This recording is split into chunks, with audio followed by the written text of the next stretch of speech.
My sister Bianca has been dating her boyfriend Justin for almost a year now. They often visit our family home, and while I've never felt the need to get too close to him, I was always polite. I never saw him as more than my sister's boyfriend, despite the fact that he and I shared a common interest in anime. I never harbored any romantic feelings for him. However, during a Halloween party, Justin approached me and asked for help getting drinks from the fridge. As we walked there, we talked about our costumes, which were from the same anime. Everything seemed normal until, out of the blue, he confessed that he had a crush on me. He admitted that he hoped his feelings would fade, but they only grew stronger with time. He even said he couldn't stop thinking about me. I was taken aback. I was trying to improve my appearance with OBBY collagenically, but I never expected it to lead to such a situation. Despite his confession, I made it clear that I was uncomfortable, especially since he was still dating my sister. I asked him what about his relationship with Bianca, and he admitted that he loved her, but loved me more. I rejected him outright, knowing his confession could only damage our relationships. I told Justin I would inform my sister about his feelings to avoid any misunderstandings. He pleaded with me not to tell her because he still wanted to stay with Bianca. I told him that it was unacceptable to date someone if he didn't truly care for them, and went to find Bianca. When I told her, she seemed shocked, but didn't say much and went upstairs to confront Justin. I waited, concerned that something might have gone wrong. When my mom and I went to check on them, I was stunned to find them cuddling on her bed. Bianca told me to leave, accusing me of being jealous and lying about Justin's confession. She claimed that I was obsessed with her relationship and trying to sabotage it. My mother sided with Bianca, dragging me out of the room. My father, however, believed me. But soon enough, my mother had shared the story with my aunts, painting me as the villain trying to break up my sister's relationship. Bianca then confronted me, accusing me of always trying to take everything from her, including her boyfriends. My mom and sister began ignoring me, and I felt completely isolated. In an attempt to defend myself, I texted Justin, expressing my disappointment and calling him out for lying. He sent my sister a screenshot of our conversation, which only fueled her anger. She accused me of being obsessed and jealous, which was devastating to hear. I withdrew into my room, refusing to interact with anyone. Bianca and Justin's visit to my room was the final straw. They barged in despite my protests, with Bianca crying and Justin claiming guilt over the family's issues. They offered an expensive Gojo figurine as a peace offering and said they wanted to mend things. Bianca said she understood my feelings, but insisted I shouldn't try to break them up. I refused their apologies, telling them to leave. Justin called me cruel, and my sister tried to convince me to reconcile, but I couldn't bring myself to do it. My mother intervened, insisting we all needed to get along. She said we were being childish and should end the conflict. Despite her insistence, I struggled to understand why they were trying to smooth things over after publicly humiliating me. The situation felt unfair and unresolved, leaving me feeling alienated and hurt. Despite the tension, I remained holed up in my room, reflecting on the events and feeling a mix of anger and confusion. The Gojo figurine, which was supposed to be a gesture of reconciliation, only felt like an insult. I couldn't believe how my sister and Justin had twisted the situation to make me look like the villain. Their actions seemed to go against everything I had ever known about family loyalty and honesty. In the days that followed, my father tried to mediate between us, but every conversation seemed to end in more conflict. My mother continued to push for reconciliation, insisting that I was making things worse by refusing to forgive and forget. She didn't seem to grasp the depth of my hurt or the injustice of being accused of something I hadn't done. Meanwhile, my sister and Justin went on as if nothing had happened. They continued their routine, posting happy pictures on social media, while I was left out of family gatherings and events. It felt like my presence was being erased from the family narrative, and the silence from my sister was deafening. One evening, I overheard my parents discussing the situation in hushed tones. My mother was lamenting the strain on the family and blaming me for not moving past the incident. My father, however, voiced his frustration about the unfairness of the situation and expressed concern about the way Bianca and Justin were handling things. He seemed torn between supporting me and trying to keep the peace, which only added to my feelings of isolation. Desperate for some validation and understanding, I reached out to a close friend and shared my side of the story. They were sympathetic and agreed that my sister's reaction was extreme and unjust. Their support was a small comfort in a time of emotional turmoil. They suggested that I consider seeing a counselor to help process my feelings and cope with the ongoing conflict. I took their advice and began attending therapy sessions. Talking to a professional helped me gain perspective on the situation and gave me tools to manage my emotions. I started to focus on my own well-being and self-improvement, trying to distance myself from the family drama. Despite this, the situation at home remained strained. Every family gathering was a reminder of the rift between us. I would occasionally receive messages from my sister or Justin, but they always felt insincere. It seemed like they were more concerned with maintaining appearances than actually addressing the root of the problem. As time passed, I began to slowly rebuild my life outside of the family dynamic. I invested more in my hobbies, pursued new friendships, and worked on personal growth. I realized that I needed to prioritize my own happiness and well-being over trying to mend relationships that felt toxic and one-sided. The family conflict eventually became a distant echo, though it still left scars. I continued to stay away from Bianca and Justin, not out of bitterness, but to protect myself from further hurt. My father's support remained a crucial pillar of this period, and I was grateful for his understanding and patience. I learned that sometimes reconciliation isn't about who is right or wrong, but about finding peace within oneself. The journey of healing and self-discovery taught me the importance of setting boundaries and valuing my own self-worth.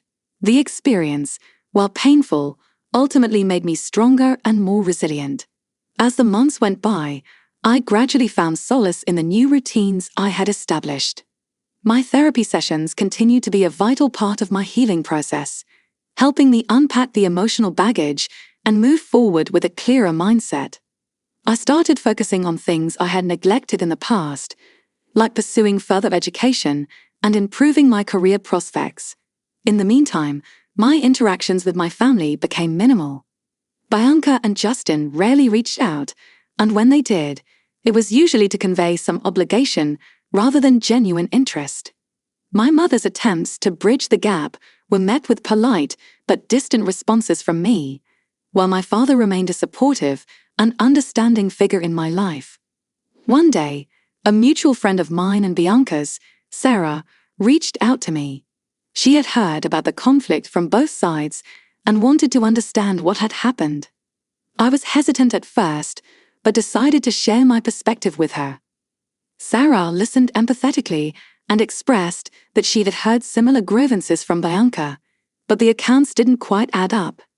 She suggested that Bianca might have embellished parts of the story to gain sympathy. Sarah's insights were eye-opening. I started to question the authenticity of the versions I had been given and realized that Bianca and Justin's portrayal of the situation had likely been distorted. I appreciated Sarah's honesty and support, which helped reaffirm that my feelings were valid and that I wasn't alone in my perspective. The next significant event was a family reunion, where I encountered several relatives I hadn't seen since the conflict began. They were curious about the rift and my absence from recent gatherings.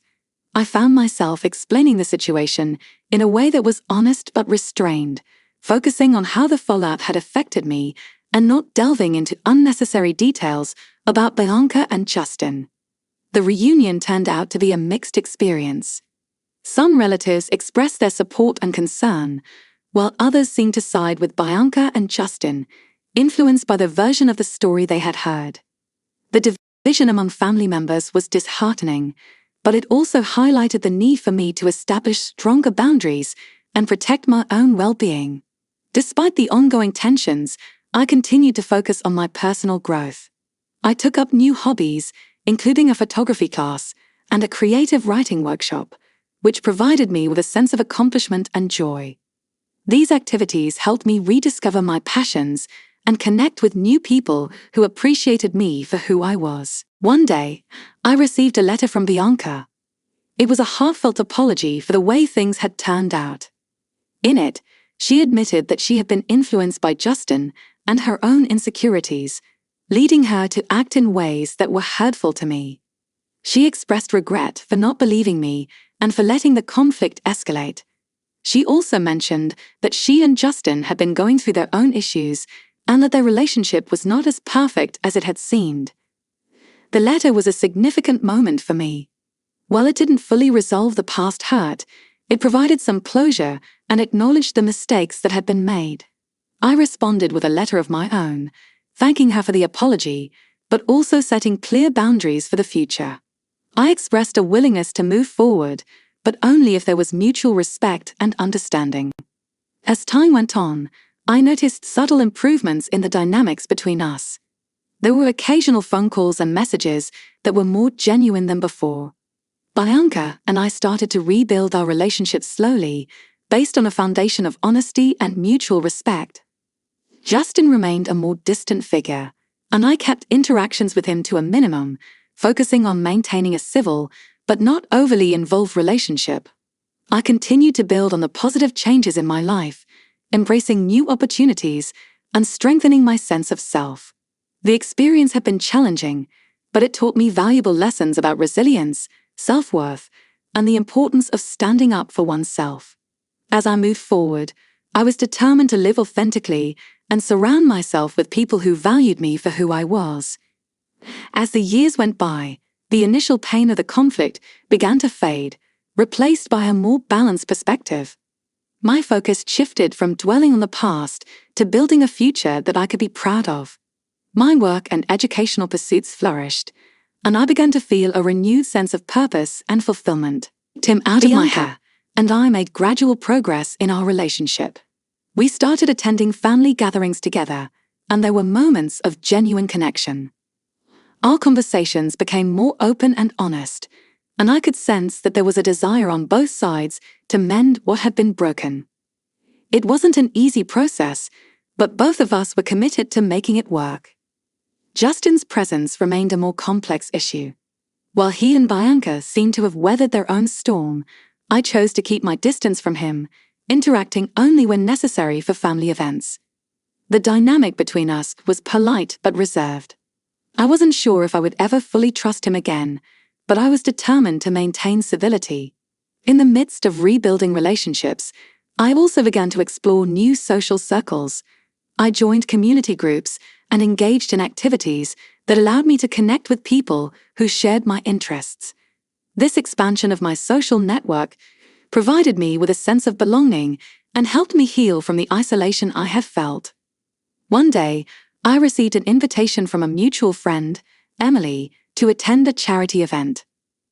Emily had been a supportive friend throughout the tumultuous period and believed that participating in the event would be a positive step for me. I hesitated at first, but eventually decided to go. It turned out to be a turning point. At the event, I met several inspiring individuals who were passionate about making a difference in their communities. Their energy and commitment were contagious, and I found myself becoming deeply involved in various charitable projects. This new focus on giving back and contributing to something larger than myself provided a profound sense of satisfaction and purpose. As my involvement in these initiatives grew, I started to receive recognition for my contributions. The sense of accomplishment and the positive impact on others helped to counterbalance the negativity I had experienced in my personal life. It was empowering to see how my efforts were making a difference and how I was valued for my own merits rather than for any past conflicts. Bianca and I continued to rebuild our relationship, and there were moments of joy and reconciliation. We celebrated milestones together, and there was a newfound appreciation for the bond we shared. The healing process was gradual, but the progress was evident. Our interactions became more genuine, and we learned to navigate our differences with a greater understanding. One significant event was a family trip that we planned together. It was a chance to create new memories and reinforce the positive changes in our relationship. The trip was filled with laughter, meaningful conversations, and shared experiences. It was a testament to how far we had come and how much we had grown as individuals. In the end, the experience taught me valuable lessons about forgiveness, resilience, and the importance of self-worth.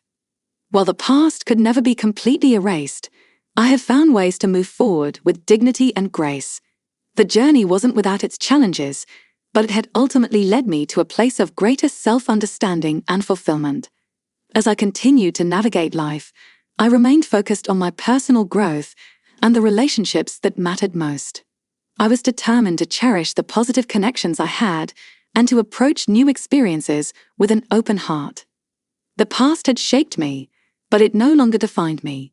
I was ready to embrace the future with optimism and hope, knowing that I had the strength to overcome any obstacle that came my way.